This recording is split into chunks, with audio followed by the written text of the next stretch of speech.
happening, fellow fantasy GMs? I am JJ Wang. He is the bearded one, DJ Dove. And with our powers combined, we are the Fantasy Couriers.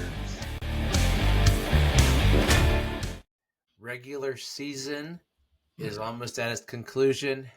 As always, everybody, we do record prior to the Sunday and Monday games just because our kids are important, and that's where we are right now in life. But we're here to give you all the Thursday and Sunday stuff. But we are in the end of the muck. How are your playoff chances looking, man?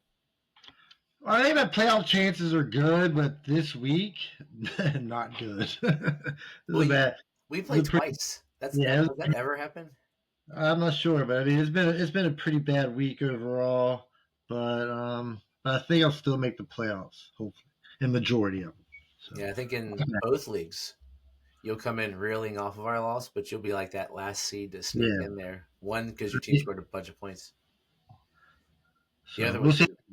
Maybe the first time making the playoffs in Bourbon, if I can swing it. So we'll see how it goes. Oh, you should have that wrapped up because we do a league. If anybody's looking for a different way to look at playoffs, JJ Wang could, with a loss or so, it's close there, but our sixth seed is always picked based upon highest points for. So if there's like that one team, like that's how I got in my first year of the playoffs in Bourbon. Yeah. Like I just had a bajillion points, but I just got obliterated. So it just helps with that versus going with another thing that I'm working on next year in some leagues, the league median, which means you play 2 games a week. One versus like you and me would play, and the other one, the top 6 teams in a 12-team league would get 1 win. The bottom 6 teams would get a win.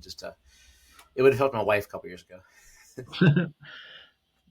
But I'm also eliminating my wife from the playoffs, so we'll see how that pans out.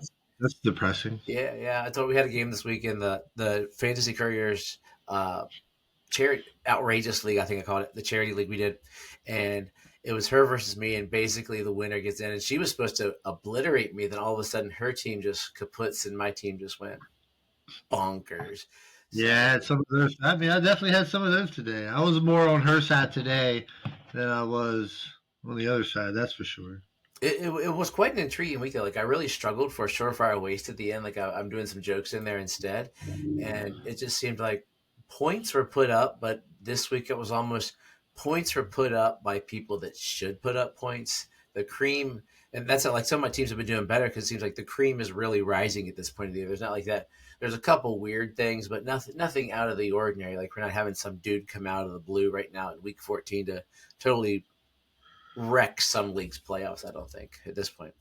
No, I think at this point you kind of know who you got. I mean, will you have some bad, sure, but I mean there are several people that were hot in the beginning of the year and has kind of like really like tapered off here in the second half. So like, does that trend continue? I mean, what kind of player are they? Because they've had a good sample size of good and bad, but are they going to finish the trend, or maybe they revert back to what they were in the beginning of the season, right? There's a couple guys I think that are going to drop off a cliff soon, and people are going to be very, very, very disappointed in is what I honestly like. It's in some big names too that I'm very concerned about it within the league. So, I mean, as always, check us out. You see the link there on my name is fantasycouriers.com, and I'm just curious who I put this. So I was looking to see. I'll put articles on there. I didn't upload my article this week, but I had. We haven't known yet. Trevion Henderson was my player inside the week to disappoint. Oh man, you'll be sad there, because he's playing against Houston. And then my excitable player was Dave and Njoku, who he looks like he pretty much did. He was like ranked 115th, 20th or something like that. So he got in there, and it's like the tail end. I had a good week of rankings, so it's been a interesting year as I'm trying to get going, but. Instead of petering on here for a while, let's just jump right into everything, dude.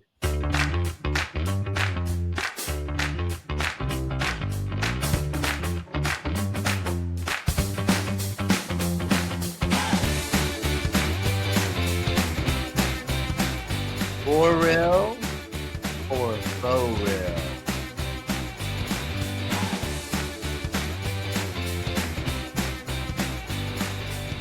Before JJ Wang jumps in here, something we're going to look at maybe in the we experiment with in the off season, doing some live shows, we are seeing something totally different. I played with it, and we see a background in our pictures that you all don't see that we'll have in a live show, maybe doing some during the off season. Maybe we'll do a live show with our whoever wins the Fantasy Couriers Outrageous League. I mean, it's going to be me, so I guess we'll just do a show with us. But it's a cool thing that we get to use through Riverside. Adding the background makes us look like we're got a cool little football feel. But one day we'll show it to you as we're doing that. It's kind of a fun little thing. Okay, JJ Wang, it's for real or faux real? Let's do it. Yeah, bring up some guys here and let's ask you some questions regarding, what the possibility of them succeeding, not succeeding, and if it's for real or not. We'll see what happens. First guy I want to bring up, I know a guy that you're a little excited about. I'm not sure when it started, but once you kind of get a guy on your team, you kind of like fall in love with them regardless of your feelings before. And that's Shedeur Sanders. Had a big breakout game, fantastic. They did play Tennessee, so I mean that's always a positive. I mean, if you want to get going, playing Tennessee is a good way to good way to start. Either way, he still looked good.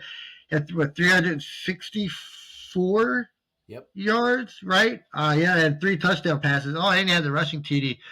So I mean, if he can offer, he's not going to offer a lot of rushing. But Shedeur Sanders, in your eyes, I mean, does this solidify him staying on the Browns, or are you still trying to trade him and draft another quarterback? It depends. Is Stefanski the coach? Like I am, along with some people online, convinced that Stefanski hates him because Maybe. you're you're down by 2. You're going against a Tennessee defense that has done really good against the run. Judkins was held to 26 yards, and their play to get 2 points was give Judkins the Wildcat against a defense that stopped the run all day. And it was a kerfuffle. Like it was the worst play I saw all day of doing it. I mean, he looked. It was the Titans, so I think next week against the Bears, who'll be reeling a little bit, but they have a better defense than the Titans, might tell more. But it was out of necessity; he had to pass. But it's good to know that he can pass. Yeah. I want a better completion percentage. I mean, he was 23 or 42. I don't have the math popping up. I'm on ESPN right now. I mean, sure, we always want a good percentage passing, but I feel like that takes time. I mean, this guy's only been like a third game. I mean, I'd say it's third game yet. So I mean, some people, I mean, third right in the NFL. I mean, it takes a while for some guys, but at least he can do it on an NFL level. Let's speak of a guy that hasn't been able to do it on an NFL level, but had a really, really good game today, and that's J.J. McCarthy of the Minnesota Vikings. Somehow they beat the Commanders 31-0 after Minnesota's just looked really, really bad over the last few weeks. 100 had 3 passing TDs, 163 yards. I mean, that's probably what McCarthy's going to get you, but it's whether or not he gets a lot of touchdowns, and that's pretty much where it's going to come from. So does this change your mind on McCarthy at all? Nah, he still sucks. Um, I heard a stat right before we came on. The Vikings are the only team to ever get blanked and then blank another team. So they scored zippy last week, and this week they held the Commanders to zippy. But still, I mean, the Commanders, they look terrible. I don't know what happened to this team that was so confident last year. I mean, yes, it falls upon Jaden Daniels being not himself. He went down. He's not played a lot. But the defense looks like garbage. There's no spark anywhere. Like Mariota hasn't played terrible this year. Like when he played in, he was fairly serviceable. He didn't look great today when I saw him going for that little bit of time. But something's wrong on that side. JJ McCarthy, no. As long as Justin Jefferson walks away with 11 yards, JJ McCarthy is still a pile of garbage. That's yeah. I really, really want to like McCarthy, but then again, at least he can have decent games. So I mean, maybe this is just a sign. We'll see. To loop back to Sanders, you'd be proud though. I mean, I did bench Tua so I could play Sanders against you, and he put up 34. So that's what I'm saying. So I knew how much you love Sanders. So I thought I'd play him against you. So real quick, I'm going to bring up Tyler Shuck of New Orleans. I mean, he's a little older. He's an older quarterback, but the last 3 out of the last 4 weeks, I mean, he's been okay. I mean, does this change your mind on Shuck? Maybe give him another opportunity going into this next season? Playing okay. He's playing okay.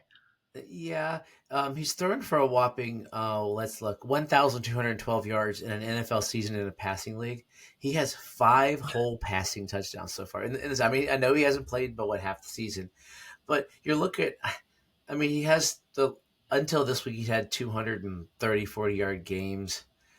I just don't think they give him the chance. I think they are going to go to factory reset down there. They're going to keep Olave. I think they like Vele and probably um, maybe Juwan Johnson on that side of the ball. Neal, we'll see what happens. I have a feeling they're going to be so high up that they can't turn down taking a new signal caller. He's serviceable. I mean, realistically, you look at him, he's doing better than Shador did, and they're both on terrible teams. Shador has a I'm better defense, saying he looks okay, man. He looks okay. but the age might be what takes him out. I mean, he'll be next year's his year 27 season, so Shador will be what, like 23, 24. I lost his numbers here, but he won't be as old. But yeah, so I don't think he gets a chance. I think he's got that wonderful thing we know as career backup written on him, which I mean, dude will be millions. I mean, Shador will be 24 next year, so you keep the youth. But yeah, I mean, he did score some fantasy points, but let's be honest, who is playing Tyler Shuck that doesn't live in New Orleans right now? I'm just saying he looks okay. That's all I'm saying. I'm not saying played him. I say he looks okay. Maybe he gets a shot. Real quick, last two guys I'm gonna bring up that have been kind of struggling. Well, not really struggling, but one's a little higher, one's a little lower. So we got Baker starting out the season kind of strong, and the last few weeks has been a struggle. It hasn't been impressive. Um, he hasn't been a top 15 quarterback in the beginning of the season anymore. Was along that line. He's almost, he was inside top 12. And then on the other side, you got Jacoby Brissett, who's been on fire. Had a kind of a tough game today. Played good for it. I think they had played not 49ers. Played the Rams. Didn't, didn't look good. So finishing out, wait, this guy, which one of these guys would you prefer to start? Maybe like a QB2 on your team. Is it still Baker, or would you switch to Brissett? Ooh, I think it's whoever you like. I don't see much. Brissett to me is going to have a good end of the year. I mean, he was playing all the way through. I mean, he's still, even though they got obliterated, still had 271 and 2 touchdowns. So it's not like he was chopped liver. Although the guy that makes me happy, I'm sure we'll talk about later. But I I think it's potatoes. They both have. The thing is, Brissett's got the Texans in week 1 of the playoffs. If you can get past week 1 of the playoffs, then you're pulling the Falcons and the Bengals to close the playoffs. So heck yeah, I'll take Brissett for that all day. Yeah, Whereas you're looking at Baker. Baker next week has the Falcons, perfect, and the Panthers and the Dolphins. And the Dolphins are actually playing decent defense. Uh, we'll see what it's like when they play a team that's not total garbage like the last couple they've played to get to where they are. But it's a toss up with next week for sure being Baker because of the Houston matchup, and then after that, I might jump to Brissett. I mean, he's still putting up points. Baker hasn't had 200 yards, over 200 yards since the beginning of November. So yeah. that's what would do it for me. I love Baker. It's so sad. Yeah, and I know you like Baker. That's why I wanted to bring it up. I know you're a big Baker guy, but switching Brissett's to growing on me, but I think, Brissett, I the mean, I right think idea. he's earned himself a job next year. I think he's the Cardinal starting quarterback next year. All right, let's switch over to running back. I'm going to talk with your boy and your favorite team ever. I'm going to go with the Broncos and RJ Harvey. Looked really good this week. Starting to get a bulk of the carries. The last 3 weeks, he's been in double-digit carries, going up every week. And then today, of course, is the bigger day. 17 for 75 and a touchdown last week. He had the 2 touchdowns. Is this maybe RJ Harvey coming in the back end of a season and really being able to add extra fantasy points on your team? I have a team that sure hopes so. I've only got him in one place. I think they gave him the rock. They're going to let him see how he goes. And the downfall to all of this, next 2 games, Packers, Jaguars, 2 of the best run defenses in the league that we're going to look at. So it'll be tough sledding, but what will save him, and I think he's a valuable asset. Probably a mid end, low, maybe high end RB2 per se, because you get the touches. Is he catches the ball? So you had the 6 receptions for 25. So that gets you a couple of nickel and dime points if he gets shut down by like the Packers or the Jaguars in the upcoming weeks. So I think it'll help you out. But I think you don't want him if he's your RB1. God bless you. If he's your RB2, I think you can float and feel pretty good about it. Which Absolutely. Brees Hall's my RB1, so I don't know what I'm saying. Yeah. I mean, I think I'd probably rather have RJ Harvey than Brees Hall at this point. So I mean, Yeah, I'd he's my RB1. yeah, I would definitely rather switch them out there. I think, I mean, if he's going to get the bulk of the carries, and Denver's still good, so as long as they're playing this way, I mean, why not? Um, a little sadder situation. We'll go to the Rams. Blake Corin coming on, kind of like coming on strong. Maybe is he turning this backfield into more of a two-man backfield here, and it's really going to hurt Kyron Williams' fantasy production? I don't know. I don't know if this was game script because they just manhandled the This is Cardinals. true. This is So true. were they being like, "Hey, we want to keep Kyron to pound him through the playoffs"? Could it be, "Hey, we're seeing what we got in Blake"? I think if I owned the Ram, if I was the coach, if I was McVay, I would be totally playing both of these guys two-headed monster because none of these are those bulldozers that need to ramp up. They're both really. They seem to, but he surprised me. I didn't think he was going to be that good. Like he's really come on the last couple weeks. On the Turf War show, I was saying Blake Corum, get him, put him on your team to block in case Kyron goes down because they run running back, and then what's he do? He runs for $128 and 2 touchdowns. I would be nervous if it's the first week of the playoffs next week and you got to figure out who to start. Yes, it's You want tough. to go into your wild card round with Blake Corum as your starting, as your probably your flex, right? Oh yeah, But it's maybe, definitely. but that's where you put him because he's probably not your unless you've really been decimated, right? So would you get brave enough if, say, like you had Kyron Williams, you drafted him and you was able to get Corum as a best say in a dynasty league, and you got Corum too? Would you start both of these guys? Uh, I think so. I mean, I'm pulling up. Kyron. I got to look farther on to see when he last got 100 yards rushing. Does he have 100 yards rushing this year? He has one 100-yard rushing game this year, and that was the top of November. So maybe they're seeing something. Maybe they're getting ahead of the game that we're not noticing because we love Kyron Williams. But they do feel a lot too. So I mean, that probably limits a I lot mean, of it. Blake Corum's last 2 weeks, 81 and $128, and that's on 7 carries for 81, 12. I mean, he's got those A-chan type numbers, right? So Yeah, right. would I start both? I'd have to be in dire straits. I mean, I did it one week with the Bears backfield, and that was the week they just went bonkers. But the likelihood of them both doing this again is not very high. They've got Detroit next week, so All right, let's speak on the other end. I'm going to talk on Jonathan Taylor. It's been a rough stretch for Taylor the last 5 weeks. He had so 4 weeks have not been very good, and then he had the one RB1 weekend week. But other than that, the last 3 weeks have been pretty disappointing when you were expecting top RB1 numbers. He's barely getting top 20 numbers the last 3 games. Is this a trend? Or is he going to find his way back? this was. I guess I must have been the other show I was talking about this, or I wrote about it. This was a thing I totally scared the crap out of me with Jonathan Taylor because when this trend started, it was the Chiefs, pretty good defense, Texans, outstanding defense, Jaguars, really good running defense. Now he's got Seattle, he's at Seattle, he's going to Seattle next week. Then he's got the 49ers, and then he's got the Jaguars again, and that's the fantasy. And then he closes the year with Texans. Like Jonathan Taylor got some teams really high, and now they're in trouble. Like he still had 71 a touch. So you're still going to get a good running back. You're not going to get what got you to where you are, and that's what worries me more about Jonathan Taylor. So, I mean, last week he had 85 yards, 74 yards. I mean, he had that big crazy week in Atlanta. He was a dud in Kansas City, but he's still getting the touches and the yards. So it's more reality versus expectations is what fears me more.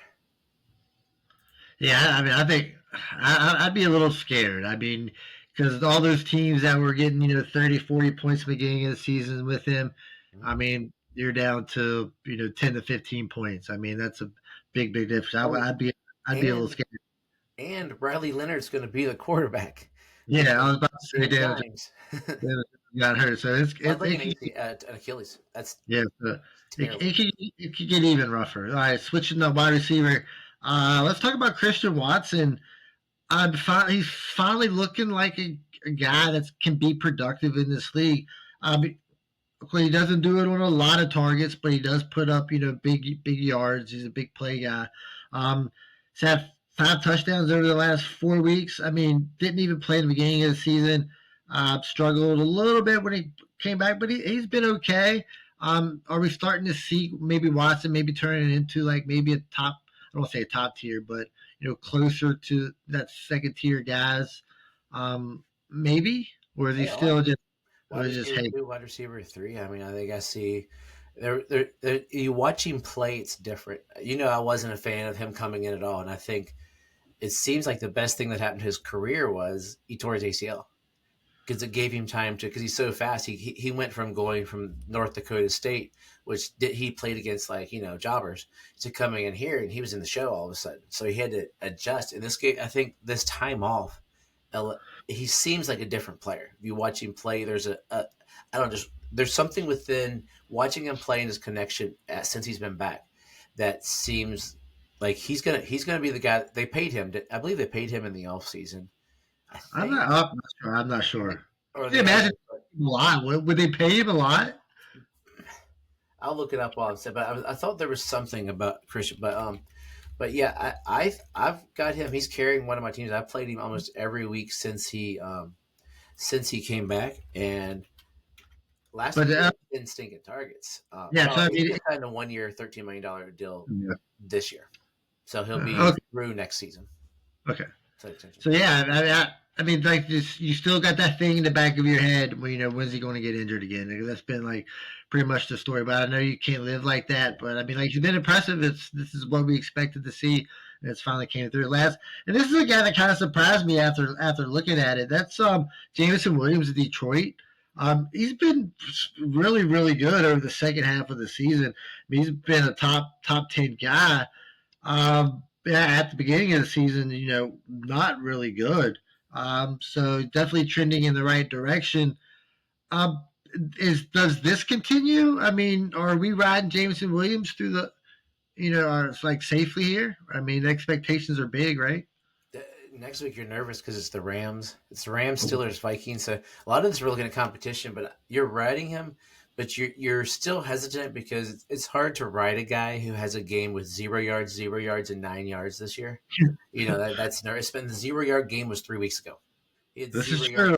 against the Giants. It wasn't like he was playing the Denver Broncos vaunted defense. This was the Giants in overtime in a 34-27 win. He had 0 yards. So, but at that point, they came out literally saying, we are getting Williams the ball. And it was a very intentional thing. So he's had 10 targets, his targets have been up ever since that 0 week. That I think is something that continues. And I think with these games coming up, the Rams are putting up points. They're going to have to put up points. The Rams got to decide, are we going to stop Gibbs or are we going to stop Amon-Ra? And that both of those, I think, benefit Jameson. So I could see him fall. I mean, I'm playing him in the league that in one of our leagues, our dynasty league together throughout the playoffs. Hopefully, knocking off your sister this year. Not crap. Probably not. But I got one last tight end guy. Um, Pretty much the number one tight end of the week is Harold Fannin. He's had some really big games and some really, really bad games. But, I mean, if Shador can be any kind of a passing quarterback, I mean, this is probably the best target on the team.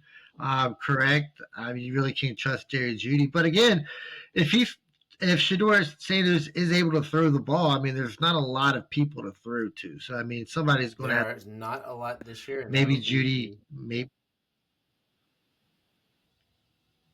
so. Yeah, there'll be a little bit of I think growth next year.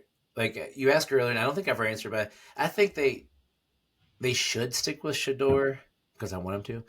But I think they should. And I think they should. I think they should because he's showing. I've been watching all the games because a couple weeks ago I mentioned trying to trade for Danny Dimes, which I'm glad I didn't. That wouldn't have aimed well. And now I got to root for Shador, who is now my QB2 going into the playoffs because Tua is playing so bad. But Fannin is he was the leading tight end in college ball last year. He has come in. He's been reliable enough as a rookie, which tight ends generally, you have those outliers. So next year he's going to suck, which stinks. But in the offseason, they're going to add some more weapons. You would figure some guys are going to want to come play with Dion's kid. So that's going to take away some of the pressure he even has now. But dude, that touchdown catch he had today, it was beautiful. I did see something where Deshaun Watson was going to be back on the team next year. Does that worry you at all? No, I watched him play last year and the year before. And I mean, Deshaun Watson is going to be back on the team because he wants to collect money, and so he can force them to cut him. And that's True. another True. reason they keep Shador or they draft. I mean, Shador and drafting, they got to draft or get Shador for the next 4 years because they can't afford anything else because they're paying Deshaun True. money. That's true. That's where the money's going. I mean, build your team in other places. So. That's what they got to do.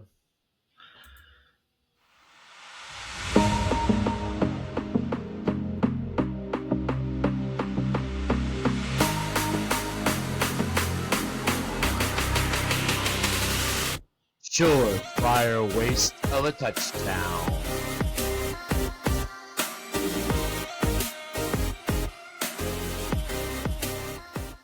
So I got one that made me giggle that I put in there because it's a wasted touchdown and it kind of hurts. People started him, but it's just a funny one to start with because there weren't many this week. But we have a 1 yard rushing touchdown for the Pittsburgh Steelers. 43-year-old Aaron Rodgers. That's a hilarious surefire waste touchdown. But anyway, I threw that one in there. A guy you mentioned early, 2 rushing touchdowns for the New Orleans Saints, a 34-yard and a 13-yard rushing touchdown. Well, it's starting running backs, Devin Neal. No. Tyler Shuck with 2 rushing touchdowns. Unless you're in a very desperate 2-quarterback with 20-team league, I'm looking across. I don't know if I saw anybody starting him. So that, in my book, would make those 2. That's probably a surefire waste of a touchdown. But I'll tell you, he looks okay. He looks fine. He still has that stink. There's that stink when you look okay. Yeah, but when you play okay, you got to continue getting the opportunity. I think. I don't know. We'll see. I mean, they'll give him the opportunity to compete in training camp. Is what they will. That's all you can ask for. It's the NFL. You got to get the opportunity to compete, man. The theme of the opening here is quarterbacks stealing rushing touchdowns. 6-yard rushing touchdown. His first rushing touchdown of his career. Notre Dame. Wah, wah, wah.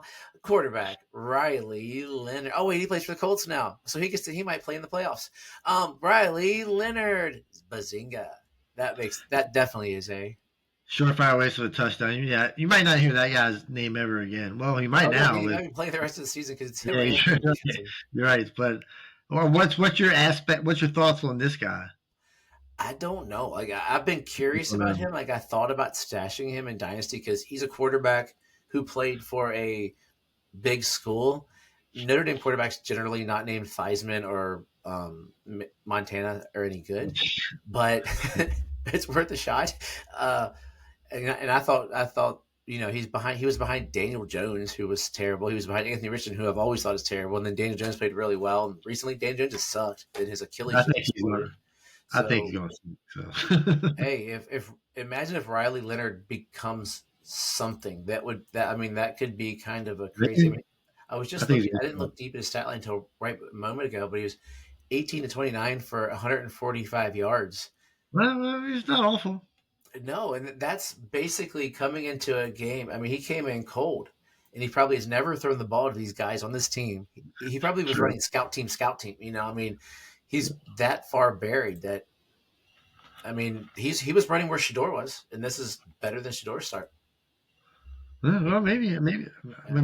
That's not one of the best quarterbacks of all time. Anyway, let's go to my Miami Dolphins. 2-yard rushing touchdown for. Oh wait, he hurt his ribs, and I'm not sure. Just keep an eye on him this week, guys. I'm not sure how hurt he was, or if they were just beating the Jets and they didn't see them coming back. Yeah, I mean, that was a kind of a lopsided game, so. Well, they were up 21-0 in the first quarter, then just sort of floated along, and Tua just looked bad. Jalen Wright got a lot of touches. I think he got 20-some-odd touches, but Jalen Wright got a 2-yard rushing touchdown. That's definitely because he had 3 carries all year, so that's definitely a surefire waste of a touchdown. Maybe I like him. I mean, he's okay. He's basically, they say he's like a bigger version of Devon Achane, is what I've heard, and he got 24 for $1.70. But the thing was, he didn't look. It's funny. I watched it. I was like, they just kept running with him. It didn't look good, but we're like, wow, 24 $1.07. Okay, that's pretty good. I got a twofer.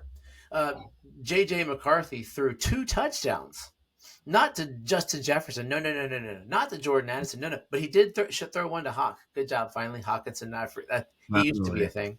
He threw 2 touchdowns to tight end extraordinaire Josh Oliver, or as his mother named him, Joshua Oliver. Thanks, Josh. You gave us 2, definitely. Surefire waste of touchdowns. Yeah, it's disappointing. I mean, Oliver can get touchdowns, but Justin Jefferson can't. So And it's like, tough. if you have, I don't even. This question gets asked of me every week on Tuesdays. If you have Justin Jefferson, at what point, or do you just don't want to be there if you like if you have 3 guys that are putting up like 15 points a week, and Justin Jefferson's the 4th guy, and you can only start 3 of them, I are bet you you, man.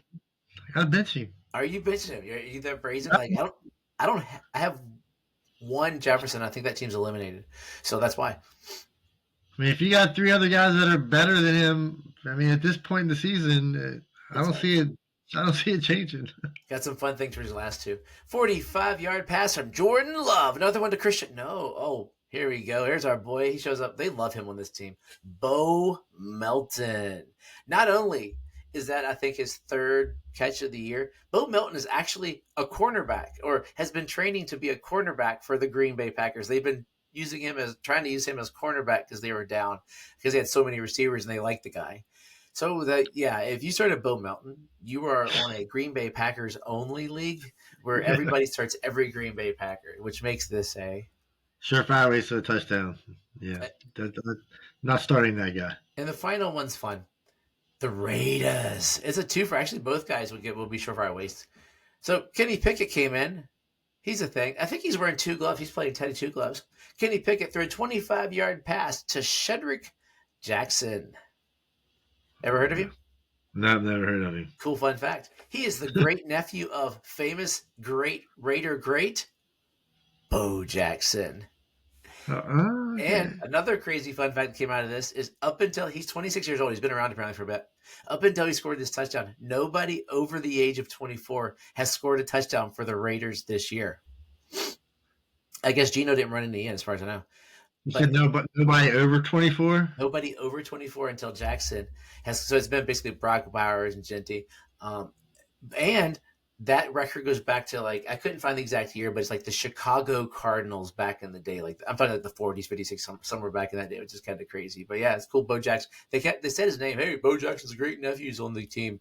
And then he catches that touchdown. Like, he's tall and lanky. But yeah, kind of a fun fact. But yeah, it's still a surefire waste of a touchdown. Yep. How about Sir? That's definitely Surefire waste of a touchdown. I've never even heard of the guy. So yeah, I hadn't either. But yeah, so if you want to hear more about the close of the week going into next week, we're almost done with the season in fantasy turf war. I know JJ Wang and I, we disappointed. We didn't represent our teams very well this year. I am doing something good. If my team can pull it off, I should be helping out our friend, the Gridiron Goddess, because I'm beating the guy that she needs to get into the playoffs. So we'll see how it goes. But if you want to hear, we're doing some talk on there, talking about games, leagues. We're gonna do that up until the end of December. The Couriers, guys, we are going nowhere. We're here all year. Come check us out. If you have things you want us to talk about in the off season, hit us up. We're gonna do some live shows. We're gonna be just keep listening. We'll talk. Football doesn't have an off season in our brains or in the NFL's brains. So that's what it's going to be. We're always here. So JJ Wang, I hope your wisdom is what I hope your wisdom is about this week. Yeah, I've got not much else we can really talk about here other than James Madison University Dukes making the college football playoffs. I don't understand how this is happening. Nope. It's insane. Of course, we live close to this school. I mean, we grew up 10, 15 minutes away from it back when it was super small. And looking at it is now, it's just insane that these guys have made it this far. It's fantastic. So they got to play number 5 Oregon. Percentage chance they win. Is there the chance they win is if that defense plays like they have played all like ESPN has a cool article about it where basically they go through every team how they win and why they won't win. And they managed to write something other than the fact that it's JMU and they're Oregon. Do you remember when Liberty it was Liberty? They played Oregon, right? Wasn't it Oregon that just pummeled them the other year in a bowl game? Like Liberty got one of those playoff spots and they just got wrecked. Will JMU? I don't know. I don't expect them to win. I mean, they got to go. Not only do they got to play Oregon, but they got to go to freaking Oregon. We're going from Harrisonburg to Oregon. So Harrisonburg, for those of you that are wherever you are, it's a little town in the middle of Virginia, about 2 hours from DC in the middle of the hills, closer So to is this what? so is this going to be the biggest game they've ever played in? Of course, yeah. Yeah, it will be the biggest game they've ever Yeah. played in. Well, yeah. Well, I mean, like as far as like people go, like Tech, it, it depends on stadium size because Tech has a oh lot yeah, of seats. They Tech beat has a big Tech, they beat Tech, they right. beat UVA. So that But yeah, I mean, UVA is smaller. it's definitely the biggest game in program history, absolutely. But I'm just wondering if they've ever played at a stadium. Yeah, Because and yeah, I it forgot depends they on probably Oregon played. versus Tech. Tech's pretty big, but yeah, I think and the thing, what's going to happen is this could be the only time they get to do it. I have a feeling after the Notre Dame debacle, who because they're such good sports, they're refusing to play in any bowl game because they're Notre Dame. You want to know Well, why? At least maybe they should. Maybe this will force them to play in the conference. Maybe this is like, hey, you can't get in that because would you're be not playing in the conference. play in a conference, then you can do You're it. playing in the conference. Yeah. Shout out to Indiana. Shout out to Indiana too. I mean, they got the old coach of JMU, and now he went to Indiana. Now they're the number one team in the country, and then another coach for JMU comes in, and then they're in the playoffs. Next year So it'll be UCLA, Indiana, JMU, and JMU got the old the guy that got fired from Florida for this year. Florida, yeah. So I mean, I just want to give a shout out. I think it's fantastic. Fine. I love these guys. Gonna be rooting hard. So as always, trust yourself and trust the process.